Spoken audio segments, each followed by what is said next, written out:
বলবে আল্লাহ লাগবে না, আমল নামার দরকার নাই। আল্লাহ বলবে দরকার আছে নে, তোর আমল নামা আমল নামা পরে নিজেই একটা নাম্বার দে। আমি আর নিজে নিজের নাম্বার দেওয়া যায় না? পরীক্ষা দিয়ে এসেই বলা যায় আমি কত পাবো, বলা যায় না? যে ছেলেটা গোল্ডেন এ প্লাস পাবে ওর চেহারা দেখলেই বোঝা যায়। বের হয়েই বলে আমার এটা হয়েছে এটা হয়েছে সব হয়েছে, আমি 90 পাবো। যেটার কিচ্ছু হয় নাই, লাড্ডু গুড্ডু পাবে যেটা, ওইটাকে আমি কিচ্ছু পারি নাই, কিছুই লেখি নাই আমি পাবো লাড্ডু গুড্ডু। কি পাবো?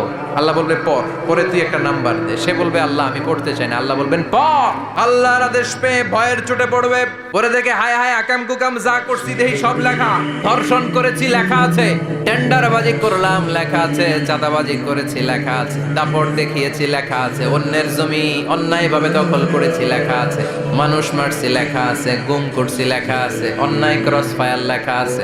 সামান্য একটা ভালো কাজ করেছেন, রাস্তায় দাঁড়িয়েছিলেন, একজন জিজ্ঞেস করেছে ভাই এখান থেকে 14 গ্রাম কিভাবে যাব, আপনি দেখাই দিচ্ছেন এই দিক থেকে গাড়িতে উঠলে এটা নিয়ে যাবে 14 গ্রাম, এটা মনে থাকবে না আমল নামায়? এত ছোট্ট কাজও থাকবে, জাররা জাররা জাররা তুলে দিবে। সুবহানাল্লাহ পড়ে।